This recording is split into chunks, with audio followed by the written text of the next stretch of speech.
I think leadership really is about, inspiring other people to want to take the same journey as you. So, because sort of linearly, you'd think investing money directly into customer-centric things is always the right thing. But sometimes quite often there's situations where investing in the team will in turn lead to improving customer relations.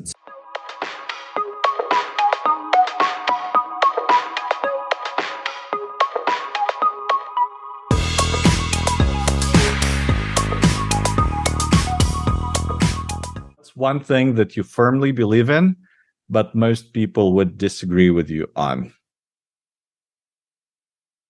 So I think one thing that I like to think of in a way that most people might not think of it is the concept of entrepreneurship being much broader. So for me, entrepreneurship is not necessarily just or primarily about founding a company or building a startup. For me, entrepreneurship is more of a mindset, a way of living.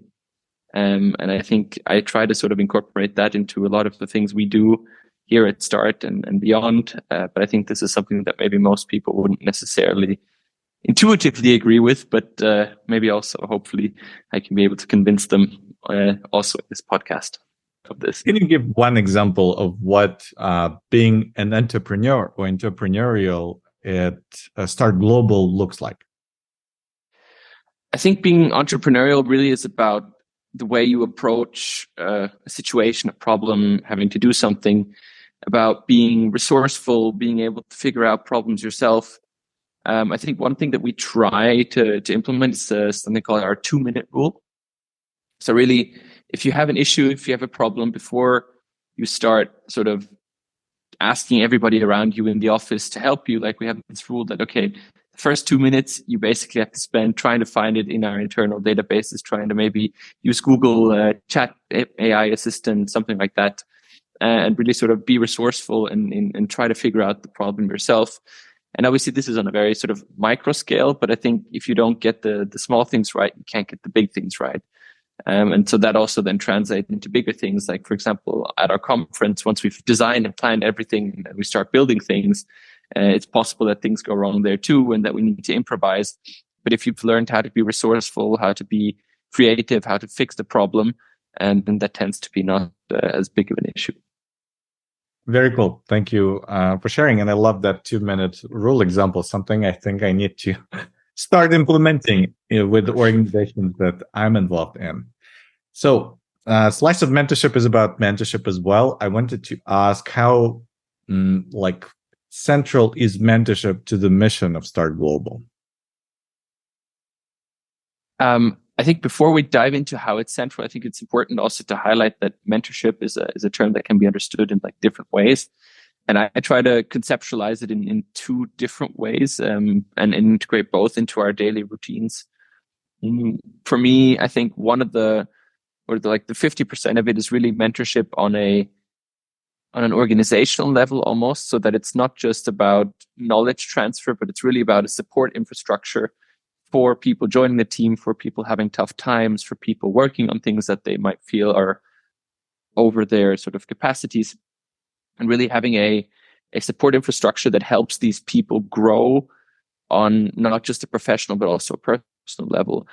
And on the other side, I think the sort of individual one-to-one mentorship also plays an important role, because I think it's important to also have a person of trust where you really feel that you can sort of let everything loose, that you can be super honest about how you feel, how you're doing, and that might not always be the case in a professional environment. So I think it's important to have this 1 or 2 people that also might have a little bit more experience than you, not in the sense that they then tell you what to do or give you the answers, but that they help guide you in the right sort of direction with your thoughts and actions. And I think both have a very central role to play.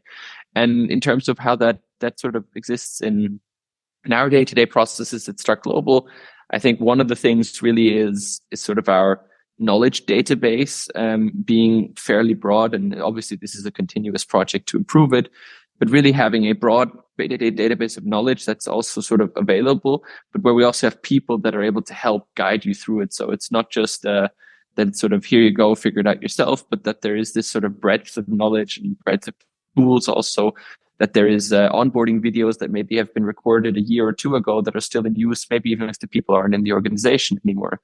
But that these sort of consistencies are there to help people improve both on a professional and on a personal level.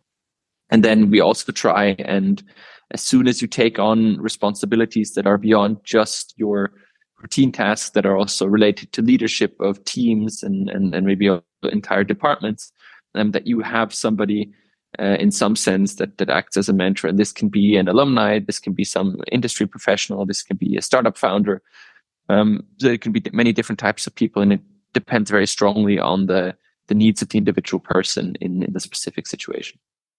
I like how you gave a specific definition of mentorship and explored how it applies in organizational context. Initially, I thought you would be implying that getting this honest place to share your thoughts and feelings would not have a place inside the organization. But given that you're able to pull alumni folks and folks who are not in direct hierarchical relationship with you to still get this guidance is super cool. And it's cool to have that in the culture of an organization for sure. Absolutely. And I think, it's also important that even within these hierarchical structures that, for some things there is a reason why these hierarchies and these decision-making structures exist, but that does not imply that you are more valuable to the team or something like that. But sort of everybody has their role to play, and these roles may be different, but that this is sort of common knowledge and commonly accepted that we support one another in our specific tasks, and as such don't judge or value things negatively to sort of put ourselves in a more powerful or important position or something like that. Yeah, that makes a lot of sense. I wanted to come and talk about you a little bit. So you're still a student, you're still fairly young, but you are at the lead, at the helm of a fairly big organization, Start Global. So what combinations of skills and experiences set you on the path to your current leadership role? So it's a very interesting question. I feel like it was partially almost an accident, and partially it's sort of things that interest me, where I have an affinity for, that sort of put me on this path. And I think, so yeah, today, as you said, I'm in charge of an organization of more than 100 people, with sort of a multi-million-dollar annual budget. So it's fairly big responsibility for somebody my age. And I think, I started off after high school wanting to get a practical experience, and I went to work in a bank, a private bank, and a venture studio. And sort of this culture of redefining things, redefining playbooks, rules, maybe entire systems. So it was something that intrigued me. And I think the sort of curiosity of wanting to understand more than just the specific team that I was in was sort of the basis for getting where I was today. The willingness to put in hard work is, I think, and very cheesy, yes, but I think nothing comes, there's no free lunches in life. So I think, even if it's sort of maybe oversaid a little bit, I think it's important to always keep that top of mind, that you got to be willing to work for what you do. You have to be a little bit crazy in a way as well. You got to want to, not just play by the rules, but in a way maybe also redefine some of the rules, or sort of come with new ideas how these rules could be shaped. And I think really wanting to engage with people is, I think, a very important part of putting me there. Because at the end of the day, yes, I'm sort of at the helm of this organization. I'm sort of leading the organization, but the organization wouldn't work if the team wouldn't be performing, if each and every individual member didn't play their role and part. So I think understanding that my success means other people's success, and other people's success means my success. That's been sort of a very key component in building this. And then as such, also, taking decisions that maybe prioritize team values, team events, team bonding things over pure customer-centric product. Because sort of linearly, you think investing money directly into customer-centric things is always the right thing. Sometimes quite often there's situations where investing in a team will in turn lead to improving customer relations. So, but you need to sort of see this almost as an indirect investment into your customers by investing into your team. It looks like you've shared quite a number of nuggets of wisdom, like the last one about investing in the team is a way to invest in customers. And I also liked your point about being courageous and about being daring and being able to question the rules and potentially redefine them. Um, so recently I was working with an organization on like leadership development, and we tried to define what is leadership, what is management, what are the differences between the two. I wanted to ask you, in the context of your role, and given that you're so good with definitions, where do you draw the line between the two? And to what extent do you see yourself as a manager, and to what extent do you see yourself as a leader? So I think the difference for me lies primarily in that managing is very related to sort of tasks, processes, products, things you can sort of almost touch and feel in a way. And, okay, take it in the service economy, maybe a little bit more difficult, but even there you can sort of see the outcome of it. And I think leadership is a very implicit thing. It's a lot about the feeling you have, your team has. It's a lot about how you sort of are seen by other people, your energy. So I think for me, I draw the line really between leadership also involving parts of management and, staying on top of your processes, setting goals, that they're breaking these sort of mountains of goals into little digestible bits and stuff like that. But I think leadership really is about, inspiring other people to want to take the same journey as you. So for me, I would say that, I would consider myself a successful leader if I have team members that maybe I don't work with on a day-to-day basis come up and tell me, I feel so welcome, or I feel so valued in this company. I feel so, I feel like I'm part of the family. And, for me, it's been very special. Sometimes even with service providers we hire for specific things that sometimes have a closer affiliation, sometimes less close. They've come up to us and told us that, they feel like they're part of the Start family. And I think that really, they want to consequently then take the same journey. They want to move in the same direction as us. And in that sense, leading means taking the first step, being courageous, like you said, but then also being inspiring enough, not in a sort of cocky or way like that, but really in a personality way that people want to take your goals as their own, if you will. And I think leadership of a team really starts with leadership of the self. So you cannot lead a team if you can't lead yourself. It's like you can't keep your office clean as a leader if you can't keep your kitchen clean at home. And you can't, teach people to do things if you're unable to teach yourself to do things. Mm-hmm. So leadership starts with leading yourself, essentially. That's what you're saying. And inspiring yourself to be better. Awesome. And just to learn a little bit more outside of Start Global, so you're a student. So could you talk a little bit about your journey outside, if you have time for that outside life? Yeah, so it's funny. I certainly didn't come to this university planning to take the path I took. But Start Global, the opportunity, I knew about it before, and sort of this was one of the key factors in helping me decide that the University of St. Gallen in Switzerland is the right place for me, because I think the opportunities, not just at Start, but at the entire student landscape that this university ecosystem here offers is unique, perhaps even globally unique.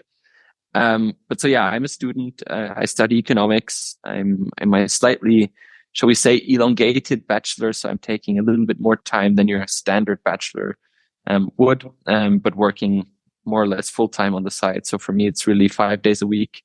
And then I try to get in the sort of the study for the courses, the evenings, on the weekends, in sort of times where there's maybe less hectic also during the day. And so, yeah, I'm part of that world as well, though I don't spend as much time on university campus as maybe others do. I still interact a fair bit with a lot of other student organizations, with a lot of institutions involved with students. And also, since Start Global is sort of the center of a network of chapters across Europe, and we also have a lot of interaction with other student ecosystems as well. So you mentioned joining the school or the university helped you get connected to Start Global. Could you talk a little bit about your journey from getting to the university to becoming the CEO of Start Global? How did it? What did it look like? Absolutely. Like I said, I worked in a venture studio after high school for a little bit. And there was a lot of alumni of Start, which was back then a much smaller organization and much less professional and much less global. But yeah, they told me about this and they were showing me pictures, and I was like, okay, this sounds really cool. And once I've gotten into the flow of university, then I think that could be something for me. So I came to university, and I originally planned to join in my first year, and then sort of got cold feet a little bit and didn't apply for a position, but figured, okay, I need to sort of get my first 2 semesters of studies done, need to sort of get through this base assessment year, because in Switzerland, the system's a little bit different, because everybody with a federal high school diploma can actually go to university. And so the first year becomes like the filter year, where a lot of percentage of the people actually then don't make it. So that was priority. And then as soon as I was more or less through, towards the end of the second semester, I applied for a job. I originally got offered a different position to the one I ended up having, and actually had to have the courage to say no. It was a very difficult decision for me back then, because I knew I wanted to get in, but I also knew that I couldn't, or that I didn't believe that I could bring proper value in the initial position they had offered me. And what was the initial position? What was the initial position? So the initial position was a position in a project that has now since become a startup, focused on supporting startups directly, in integrating ESG and sustainability criteria into their business model from the very beginning. And I have to say, I'm very interested in these topics, but I didn't see myself back then as working so early, so directly in sort of like a consulting almost role in the startup industry. I really felt like I was more of a doer kind of person. I really sort of wanted to get my hands dirty myself. And so then I got offered a position in what was then called the relations team, which has since been split into 2 teams, into product growth and investor partnerships. So with investment companies. And yeah, we started off by basically after Corona, when everybody was wondering, is events still a thing? Do people still come together, or can we do everything on Zoom? Sort of building a new version, if you will, of our flagship conference, Start Summit, completely rethinking the pricing structures, completely rethinking also how what are our signature formats, how we integrate these into the process flow, what are sort of future roadmap things. And actually that summer I was alone in the team. So it was quite a challenging summer. So I had a lot of things to do, and I had to sort of choose what to prioritize, what was important, what was urgent, what was still important, but maybe not so urgent, and things like that. And then, yeah, I sort of was able to take on a team lead role and lead a team of 6 people. And then there was a change in management. And so basically since we are a non-for-profit association, it works a little bit different than in a traditional company where sort of the CEO is named. So you actually have to apply for the position, and the General Assembly needs to sort of confirm you. And this is like a fairly laborious process with like 15 plus pages of application and presentation and stuff like that. But anyway, I was, after a successful iteration of Start Summit, the flagship conference, and me really showing my interest in the other projects I have, I think that was a key thing in this. The team trusted me to take on this role. And for now almost 2 years, I've been leading this company. And yeah, there's a lot of things happening. There's a lot of things changing. We've been able to take the step to now host Start Summit as the biggest entrepreneurship event, together with our hackathon in Central Europe, with more than 6,000 tickets sold. And I say tickets sold on purpose, or tickets outstanding, because sometimes events tend to take the amount of tickets times the amount of event days, and that's the number of attendees. But we try to be very transparent and honest about the size and scale of things. And yeah, so we are able to scale that. That's been quite a special journey, but that's not the only thing we do. The fellowship at the Philanthropic Accelerator program that we have is also sort of a first of its kind thing, because it takes sort of a different, almost like I said, philanthropic spin on accelerating startups and creating impact in local ecosystems. And there we focus on low to mid income countries. And so yeah, it's a super, super interesting spectrum of things we do. And there's a few things developing in the back end. And at some point, with the nature of this also being strongly studently influenced, I will also pass on this position to the next person. And yeah, I think that's going to be one of the big challenges for me personally as well. Because obviously this has been my baby in a way, like obviously not just mine personally, but I've given my heart and soul for years of my life to this. But like I said earlier, somebody else's success means my success. And for me, the greatest compliment or the greatest success I could have is if I can leave an infrastructure, a company, to the person that comes after me that enables them and their team to be 10 times as successful as me. But of course, it's going to be a challenging moment for me to change positions, even if it is shifting to more of a sort of advisory or supervisory role, sort of leaving this operational, getting your hands dirty, doing part behind is definitely going to be a challenge to come. Thank you for providing this context. And it looks like while you were still a student, you were able to live a whole life, a regular person. So you get to have a career, you Fast track, become the CEO, and then advisor. That's pretty. Yeah, I'm going to retire next year. No.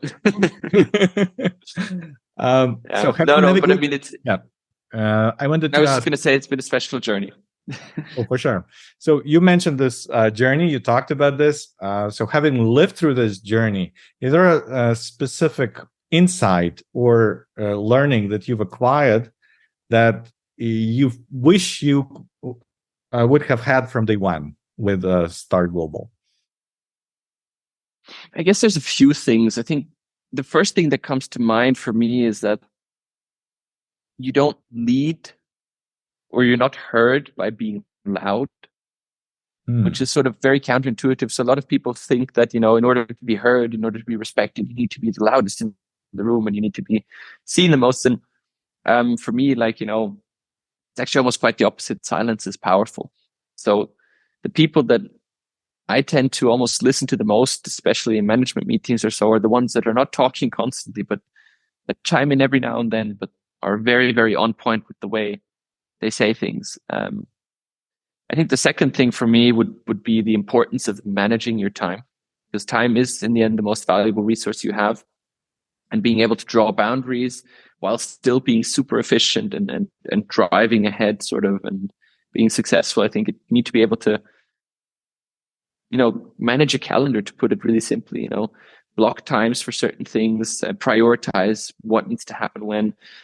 And also don't forget yourself, your friends, your relationships along the way. And I think that's for some cases, that's a big mistake I made, that, from the beginning, I was just 200% on the throttle and sort of left a few things behind. And, I ended up, in a way, sacrificing a romantic relationship that had been going on for 3.5 years. So something very serious.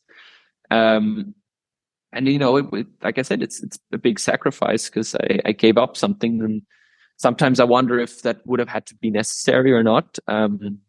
Obviously, I can't change it now. And I'm very happy with the way things have evolved. But if I could go back and tell myself of the past to just learn to manage my time a little bit better, a little bit faster, that would have helped me along the way quite a bit. And there's been a lot of things that would have been a lot easier. Both on a professional and a personal level. As we are talking about mentorship, and there is one side of giving advice, there is another side when you step into the position of leadership, is to figuring out how to deal with advice, and sometimes advice in the form of criticism from very loud people, or people who feel they need to be listened to, or very negative people, or just everyone wants to share their peace of mind. How were you able to navigate that environment? And if there was that environment in the first place, and what lessons could you share based on that experience? So I think having a strong feedback culture is absolutely paramount to being successful, because being feedback resistant or not being willing to listen to others means that you are sort of just running your own show. And in the long or the short run, you're going to lose the people on your team. And so you're not investing into your team, if that makes sense. So I think feedback is paramount. And I think there's an important distinction to make, because there's two types of feedback. There's feedback that is constructive and there's feedback that is destructive. And constructive and destructive don't necessarily mean that they're with good or bad intentions. Sort of either one can be either. I mean, you can receive very constructive feedback with ill intentions, and sort of vice versa. You can get sort of very destructive feedback, even if the intentions were right. But I think for me, one of the most important learnings really has been to take feedback for what it is and to see it as the sort of most effective tool you have to improve yourself, to improve the way you are perceived, to improve the way you act. Because at the end of the day, you know, even your worst enemies, they're not going to criticize the things that you are doing well. They're going to criticize the things you're doing not well. And they're going to try to shine a light on, you know, here's where he's not successful and where he's messed up and where he's been doing this and this wrong. But sort of, if you can have the personal sort of confidence in yourself and in your capacity to adapt and to grow, then taking that as a gift, not as a sort of a declaration of war, is immensely powerful. Because at the end of the day, right, they're just showing you the few things where you are vulnerable in that sense in a professional environment, or where you might struggle in a personal environment, and they sort of give you the perfect sort of tool set to figure out what it is you might need to still work on improving. And I think, you know, improving is a continuous process and a cyclical process to some sense, because, you know, there are days where you're doing well, there are days where you're doing less well, there are days where some things annoy you, there are other days when you're happy to help there. So I think, you know, taking feedback for what it is and really accepting that working on yourself and taking in feedback is an immensely powerful tool. I wanted to get your perspective. Like right now, you shared the perspective on being on the receiving end of feedback. Like when people give you feedback. Now, as a leader, I'm sure you're giving feedback. There is a company I'm part of called Groove Management, which has this concept of a piggy bank of feedback. So the idea is when you give people constructive or negative feedback, you take away from the piggy bank. When you give them positive feedback, you deposit into the piggy bank. And the idea with the relationship, if you don't want to destroy it, you need to have like a positive balance in the piggy bank, but still like leverage it to get the best out of people. What's your philosophy when you are giving feedback to team members? You know, I like this picture of a piggy bank, because I think you can actually take it a step further, because a piggy bank, you're putting in money continuously. So you got to drop these sort of, you know, few dollars or a few Swiss francs here and there continuously to build up thing. But usually when you sort of take out the money, you take quite a big batch. And I think for me, on the giving end of feedback, it's very similar. So having this sort of positive reinforcement and complimenting even small achievements on the go is very important in keeping a team motivated and keeping a team pushing ahead.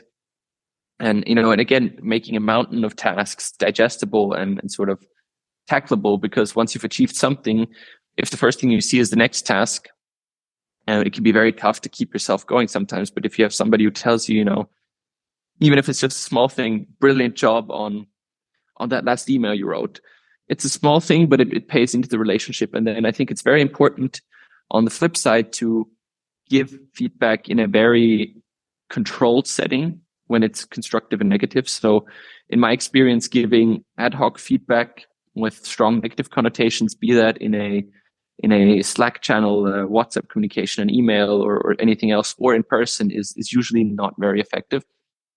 Especially, by the way, in written form, because you're lacking all of the context of, you know, verbalization, facial expression, things like that. So for me, one really powerful thing that we have is our so-called feedback sessions. And on the surface, it might not appear to be the most effective or efficient use of time. But for me, in the long run, it's a very efficient use of time, because really it's for a team to sit down, and doesn't matter if it's 2 or if it's 10 people, but really to sit down and block out a period of an hour or 2, sometimes even 3 or 4 hours, and go around in the circle, and everybody can give one person feedback, and then we go to the next person. And why is that? Because feedback, and that's the second part, is always a subjective reality, right? So the way I perceive it is very different to the way, or is inherently different to the way somebody else perceives it. You know, you and I can talk about the color blue, and we probably mean the same thing, but I have no way of knowing what you understand when I say blue, and vice versa.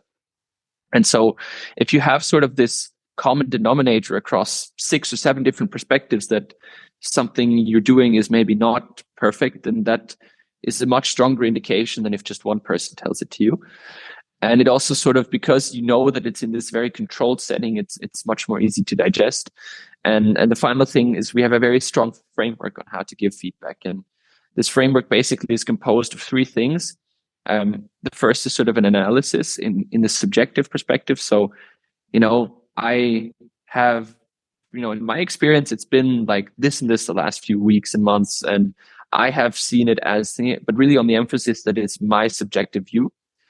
The second thing is verbalizing how that makes you feel or what that causes for you. So, I've in the last few weeks, for me, it's been very difficult to talk to you, and that is causing me stress because it sort of gives context to the feedback and what it does. And the final thing being verbalizing what you would wish for how things should change, or what you would hope for how things can change.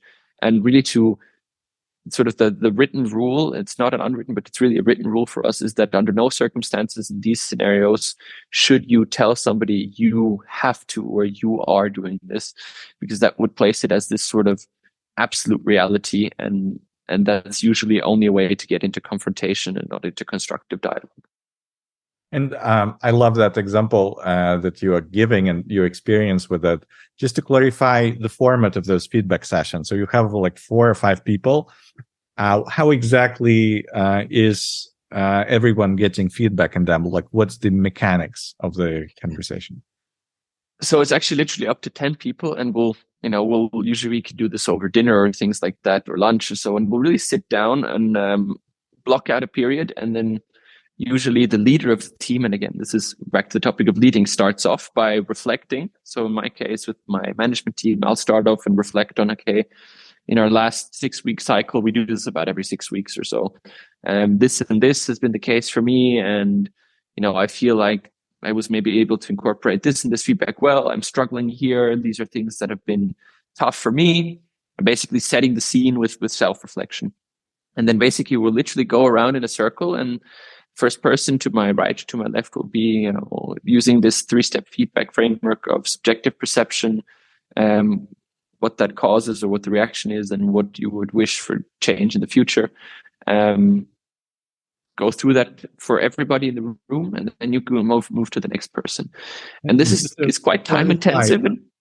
Just to clarify, Max, I understand that you were talking first about yourself, but how do you give feedback to the next person? Like, how does that transition happen?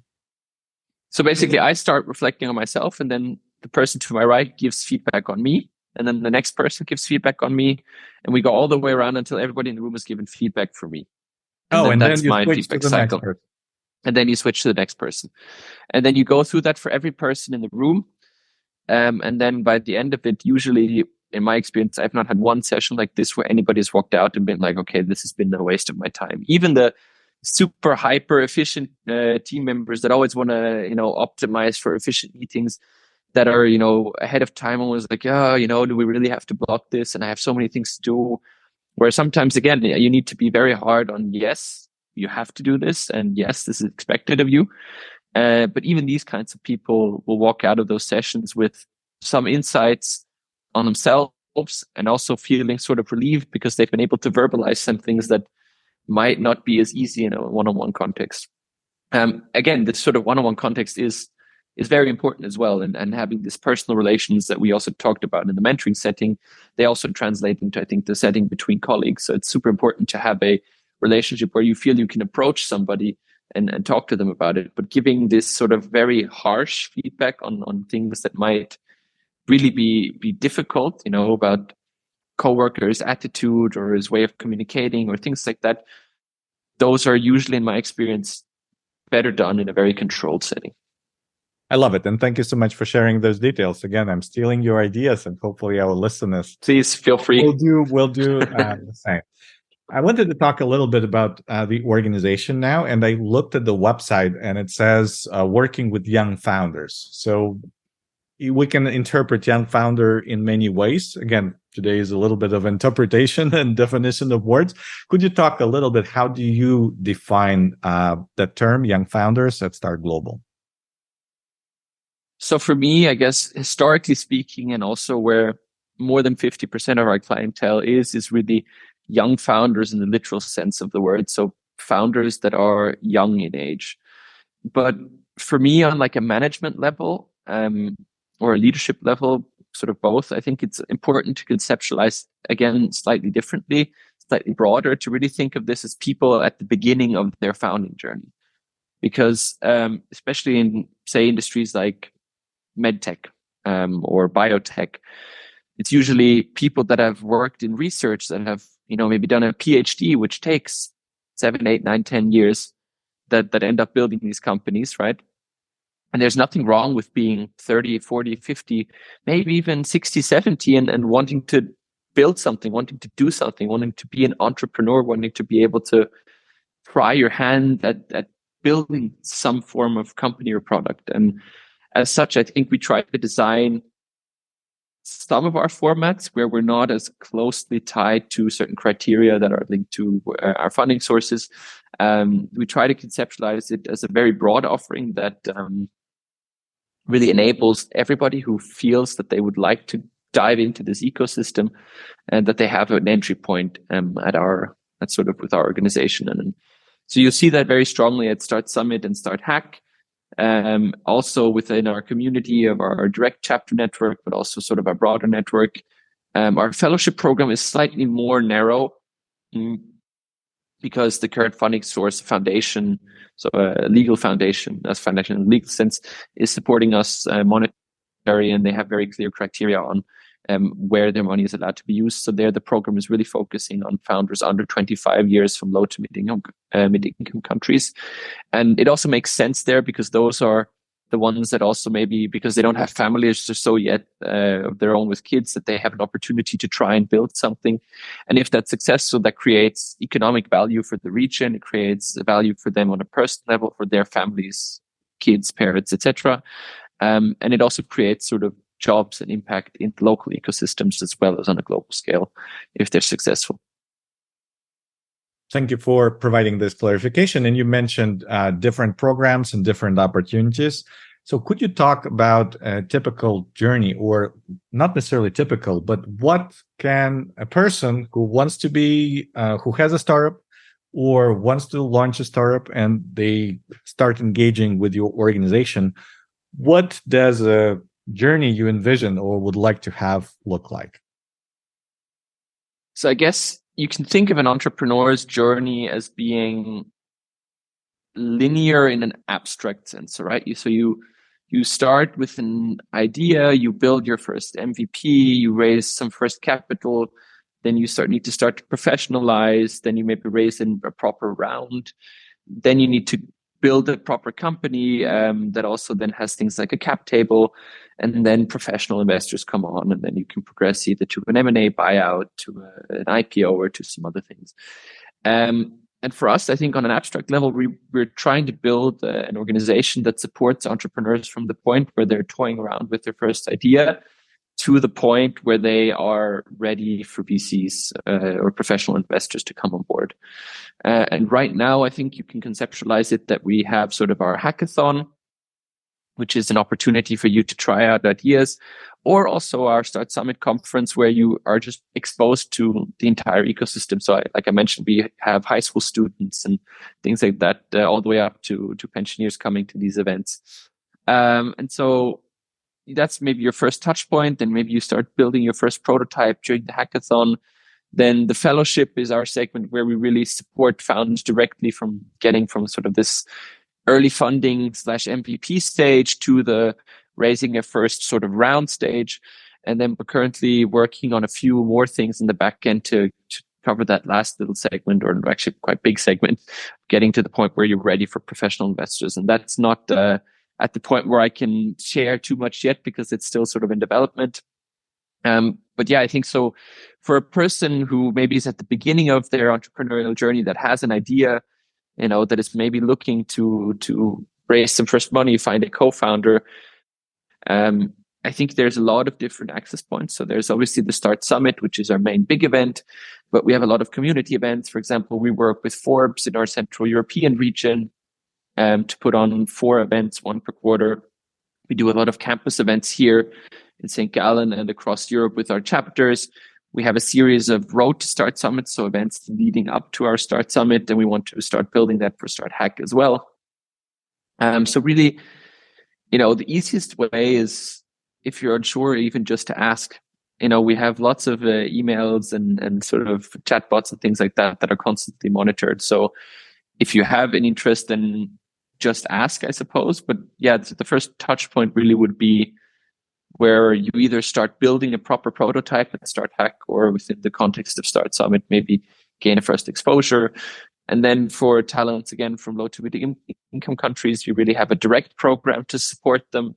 And then for similar talents in, say, European context, we basically use the Start Summit platform to set up with partners follow-on opportunities to pursue these ideas further. Very cool. And you mentioned partners a couple of times, and name like foundation that supports your fellowship program, Forbes that helps you run things. So partnerships can be tough because they kind of they could align perfectly with what you're trying to do, or they can impose certain limitations on what you would like to be doing, even like with this definition of young founders, for example. So could you talk a little bit about your experience of building strong partnerships and lessons learned? Yeah, for sure. So I think from my perspective, building a strong partnership relies on a two-way value creation.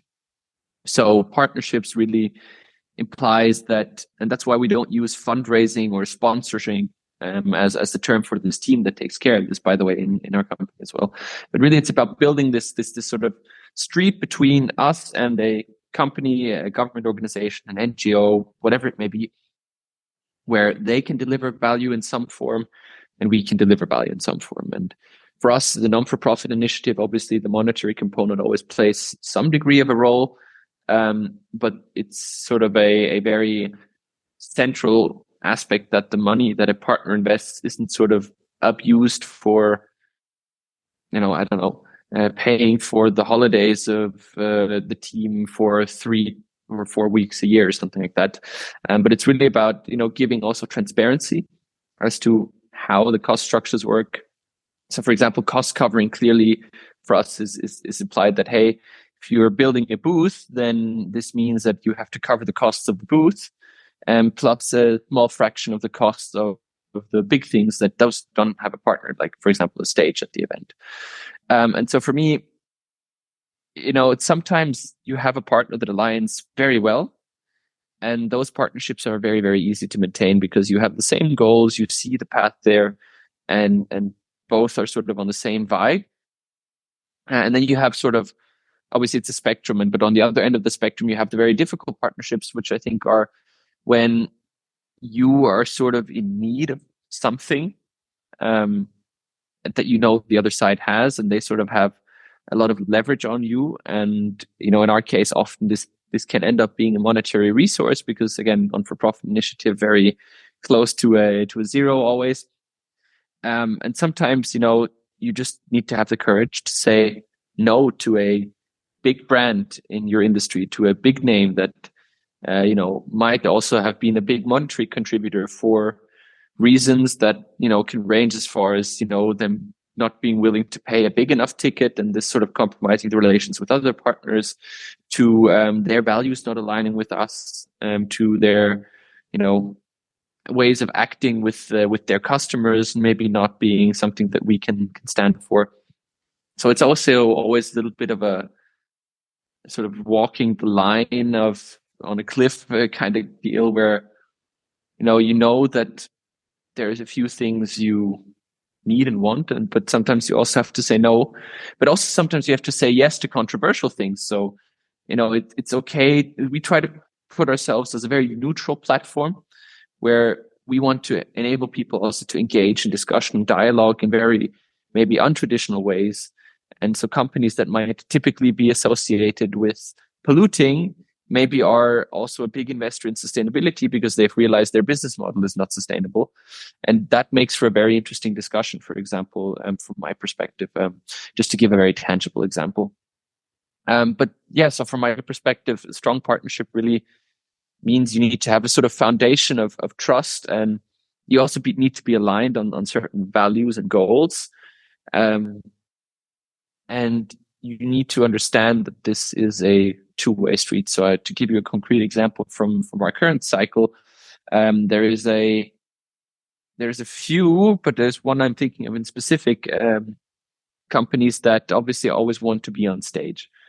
And in the past years, in our growth stage where we weren't the biggest in Central Europe, and we were sort of almost forced to say yes to them, even if they were unwilling to do much more than just send a speaker to our stage. And now we've reached a point where basically we told them that, if you're not willing to provide value beyond just a brand name that you value much higher than we value it, then unfortunately that's not going to be an option this year. And obviously that, it takes courage for a 20-something-year-old student to stand up to an industry veteran and tell them, hey, sorry. But I think that's also what's necessary to also not devalue our own brand for that matter, and to also value all the work and effort that every single one of our team members puts in on a daily basis. Thank you so much. I love that specific example that you gave it, put it into a nice context. So I want to ask kind of two questions in one. One part of it is looking ahead. What's the thing that excites you the most in your remaining term as the leader of that organization? What are you hoping to accomplish? Something that you can share publicly? And the second part, if there was one book you could recommend to people listening to this, probably younger people who are looking to become leaders or start companies, what is the book that you would recommend? So what excites me the most? It's a difficult question because there's a lot of things that excite me, but I think the opportunity to build a organization that's sort of future-proofed, I suppose. This is already giving you a little bit of a hint of what is to come. I think, building a basis, a foundation, not in the legal sense, but like in the sort of abstract or sort of visual sense, where the solid groundwork where future generations of our initiative can stand on. That's something that excites me a lot. There's a few very interesting things on the horizon here that also require a lot of work, both to sort of finance, but also to run. But I think there's a sort of this, I guess, also community aspect of putting more emphasis and stronger emphasis on the community of people that are within this network. We call it the START network, both in the direct and slightly more indirect sense. I think this sort of opportunity to build a international business that is not purely profit driven. Again, of course, we need to finance our activities, but that really is driven by this vision of empowering the next generation of entrepreneurs and sort of unleashing, as we say internally, unleashing the potential or the innovative potential of these entrepreneurial ecosystems. That's really something that gives me a reason to get up in the morning. And I think that links quite well also to my book recommendation to answer the second question. There's a book, it's a bit older, and if you read it, some of the examples might feel a bit dated, but it's still one of the best books I think I've read. And it's the book by Simon Sinek called Start With Why, and where he elaborates on this concept of the golden circle of how to become an inspirational leader, but also an inspirational person that really, and that sort of breaks down this process of purpose, of belonging, of a sense of belonging, as my father always says, in a really good way. And I think, from my perspective, this is not just shouldn't be seen just as a tool to become a better leader, but it's really it's a way to improve you as a person, your relations. And I've started quite radically implementing this since I read the book. I've read it again and again, and for me, it's changed my life in a positive way, quite drastically, and it's been able to give me perspectives on things that I didn't even think about before, and for me, it's I don't say this lightly, but I think this book really has been life changing for me in a positive sense, and I wish I would have found it a little bit earlier, because I think it again would have made my life a lot easier knowing some of the things that I know today. Thank you so much, Max, for your time and for this beautiful conversation. Thank you so much, Igor. I hope that, maybe our paths cross in person at some point. And, for all your listeners, if there ever is an interest in any of our activities or so, being part of our programs or so in any way, shape, or form, feel free to reach out directly to us. Our emails, like I said, are answered on a more or less daily basis, and none of it is just discarded. We take every person that reaches out to us very seriously.